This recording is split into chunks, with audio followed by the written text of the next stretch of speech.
Cleide, eu nem sabia que existiam mulheres árbitras de futebol. Eu sabia que tinha bandeirinha, mas árbitra eu não sabia. Quanto tempo você está nessa profissão?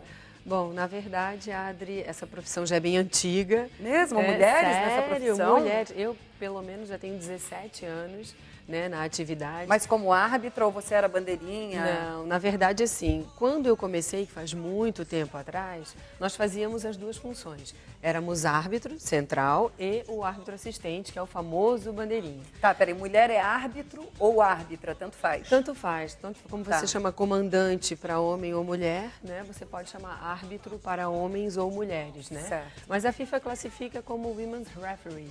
Então, né, o árbitro mulher. Então já fica legal, interessante. Sim. Bom, voltando um pouquinho, quando eu iniciei há 17 anos atrás, nós tínhamos essa polaridade. A gente poderia fazer as duas coisas, né? Você poderia ser tanto árbitro central quanto assistente. Fazia um jogo hoje como árbitro, outro amanhã como assistente. A partir de 1996, a FIFA instituiu aí a separação dos quadros. Então você tem um quadro de árbitros e você tem um quadro de árbitros assistentes. E aí em 96, quando eu integrei o primeiro quadro FIFA do Brasil, o feminino, eu recebi uma vaga de árbitro assistente e resolvi agarrar essa oportunidade. Opa, ser internacional, é melhor você ser internacional como árbitro assistente do que só nacional como árbitro. Agarrei e foi muito bom, foi muito proveitoso. E hoje você é árbitra internacional? Árbitra assistente internacional. Então, para as partidas mundiais, Mundial, Sul-Americano, Olimpíada, eu vou convocada como árbitra assistente. Mas qual a diferença assim, de ser um árbitro assistente ou uma árbitro? Não, na verdade, o curso que nós fizemos é o mesmo, a formação é a mesma, as provas, quando se faz, são as mesmas. A diferenciação é que você se especializa na função de árbitro central, aquele que corre o campo o tempo inteiro, ou você se especializa em árbitro assistente, que fica só na lateral, apontando principalmente os impedimentos. E todo jogo tem dois árbitros, então? Não, todos os jogos nós temos o árbitro central, os dois assistentes, que fica cada um numa diagonal, e um quarto árbitro que fica de fora, administrativamente fazendo os trabalhos da partida, e também se houver a necessidade, alguém se machucou, alguma coisa assim, se sentiu mal, ele substitui a função. Gente, eu não sabia, também não entendo bulhufas de futebol, nada, mas eu sempre via um cara lá no meio do campo, enlouquecido, com um cartão vermelho e um amarelo, e eu imaginei que ele fosse o único juiz numa partida de futebol, então não é. Não é, somos uma equipe. E o árbitro precisa fazer o mesmo tipo de exame de doping que nenhum jogador de futebol? Não, na verdade não. O exame antidoping para arbitragem não existe. Existe sim um trabalho muito rigoroso, muito sério, de você ter uma preparação física e executar testes físicos que vão te habilitar a trabalhar num determinado campeonato ou competição, ou até fazer parte do quadro internacional, que é renovado anualmente mediante essas provas e esses testes físicos. Que tipo de provas e testes? Corrida, esforço? Sim, exatamente. O nosso teste ele é muito rigoroso. Por exemplo, você tem 6 tiros de 40 metros que você tem que completar em 6 segundos, ponto 20. Logo em seguida, você tem 20 tiros de 150 metros, onde você tem que completar em 30 segundos cada tiro, com 45 segundos de intervalo. Então é muito puxado. Isso é corrida? Corrida. Mas tem alguma prova teórica, alguma coisa assim? Tem sim. Eu acabei de chegar de Portugal, onde nós fizemos um workshop, a FIFA fez uma pré-temporada, onde nesses encontros nós fizemos, além do teste físico, um curso e temos também as provas em inglês. Você tem que estar prova da regra do jogo em inglês, provas orais em inglês e conhecimentos gerais em inglês. Então, para qualquer torneio e para estar habilitado a ser árbitro internacional, você tem que fazer esses testes. E no Brasil, nós fizemos os mesmos testes físicos e a prova escrita em português e espanhol. Árbitro ganha bem? Ganha sim. Se você chegar numa certa categoria, você ganha muito bem. Por exemplo, um árbitro de campeonato brasileiro internacional, um Simon, vamos citar o Simon, é R$ 2.500 por partida.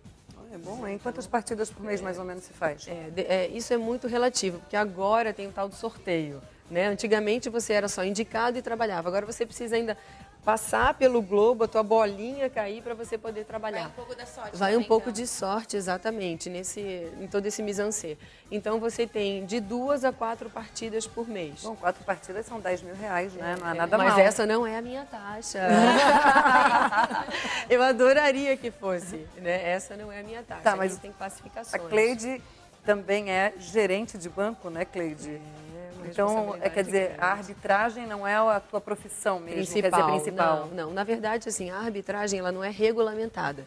Então, você não é um profissional da arbitragem falando na concepção da palavra. Você tem que, sim, ser profissional em tudo que você faz na dedicação e principalmente quando você entra em campo.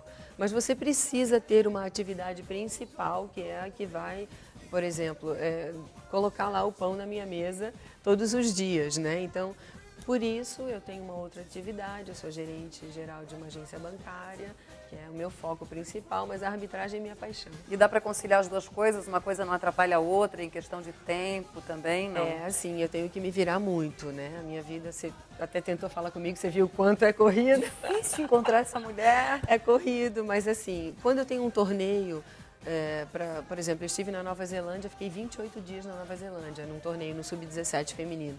Eu tive que usar minhas férias. Então eu faço isso, eu faço a jogada das férias, né, para eu poder estar nessas competições. E quando eu tenho algum jogo nacional, vou para Fortaleza, vou para Salvador, vou para Belém. Geralmente a CBF me escala aos finais de semana, que é para eu poder dar uma respirada e poder viajar tranquila, ou quando tem no meio de semana, aí eu viajo a madrugada inteira para voltar. Eles dão e tá assim aqui de manhã. uma ajudinha, eles pensam um pouquinho no seu lado, seu outro lado profissional também, tipo, eles se dão uma ajuda, dizem, não, ela trabalha de gerente em tal lugar, então a gente chama ela, eles dão essa ajuda? Na verdade, assim, sabem, têm a consciência que você trabalha, mas você tem que cumprir o que é determinado por eles também. Então, cabe muito ao árbitro, na hora em que preenche uma ficha, que anualmente a gente preenche, colocar lá a sua disponibilidade diária ou somente finais de semana. Então, você já pré-determina isso para não ter os problemas no decorrer do ano. E você viaja muito, né? Você falou agora no início do programa em Portugal, Nova Zelândia, e você sempre participa de campeonatos internacionais? Muito, sempre. Desde que eu iniciei a carreira em 96 na FIFA, eu tive a graça, assim, né, o privilégio de participar. Eu sou a árbitra que tem mais torneios internacionais. E se eu conseguir levar até os 45 anos, que é a data da aposentadoria, para pendurar a chuteira, eu completo 20 anos de FIFA. Que idade você está agora? 40. Mais 5 anos e se aposenta como árbitro, que interessante. Não, e que chique, né? Legal isso, legal. diferente. É legal, mas eu fico pensando no outro lado também, Nath. Qual? Já imaginou os palavrões que ela deve escutar?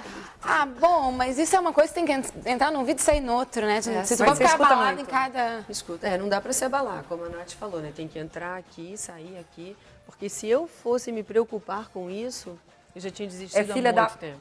É por aí? Por aí, mas também te elogiam bastante. Gostosa! Ah, sai de tudo. Eles te elogiam muito, assim, né? Você tem os dois lados. Mas a concentração é no jogo total, você tem que deixar pra lá. Já foi árbitra de jogo feminino, assim? Já. Todos os torneios internacionais dos quais eu participei foram todos femininos, né? Os mundiais adultos, sub-17 e a Olimpíada em Sydney. E qual que é mais fácil, lidar com homens ou mulheres? Eu prefiro os jogos masculinos. É mesmo? Porque eles te obedecem melhor? Eu prefiro. Não, assim, o futebol feminino evoluiu muito, né? Nós temos grandes craques, a Marta, né? As meninas da Alemanha, as americanas. A Marta, inclusive, foi escolhida a melhor jogadora do mundo, não é? Pela quarta vez. Consecutiva, né? Isso é uma maravilha, fenomenal. E ela é uma menina super simples. Nós estivemos juntas num sul-americano no Chile. E ela é um amor de pessoa, sabe? Acessível, assim, humildade. Isso é muito bom, valoriza, porque o futebol feminino no Brasil sempre sofreu muito, né? Não teve aquele apoio, não tem o mesmo apoio que o masculino. Então a gente fica muito feliz quando as meninas conseguem chegar lá. Você já jogou futebol? Não, nunca, sou perna de pau. Nossa, nunca. Tu acabou de falar assim, tipo, que lógico que todo mundo sabe, até mesmo a Adri, que não conhece nada, sabe que um jogo de futebol, o masculino é muito mais valorizado que o feminino, né? Sim. Tu acha que isso é um pouco... Você fala assim em termos de... Dinheiro financeiro. Dinheiro, os atletas. Tipo assim, que que nem um jogo de futebol, jogador de futebol nem se compara, né, com a realidade do que eles ganham com a realidade que é hoje em dia. Mas, tipo assim, tu acha que é muito forte ainda, isso daí eu acho pra mim é preconceito não valorizar mais o futebol feminino. Tu acha que isso tá melhorando ou tu acha que continua a mesma coisa há anos e a tendência é continuar desse mesmo jeito o futebol feminino? Está evoluindo, está evoluindo. Acho que é muito importante essa consciência, é legal, né? Copa do Brasil feminina já existe, Copa Libertadores feminina já existe, uma coisa que há muito tempo atrás não existia. Quando eu iniciei os nossos campeonatos brasileiros, você saía, ficava concentrada numa cidadezinha lá do interior, acontecia o campeonato durante 15, 20 dias, você ficava precariamente nos hotéis meio que fantasmas, né? E não tinha, você ia de ônibus daqui para Belo Horizonte, daqui para Goiás, então já foi mais difícil. Hoje o apoio, a conscientização como um todo, né, da área esportiva já está melhor.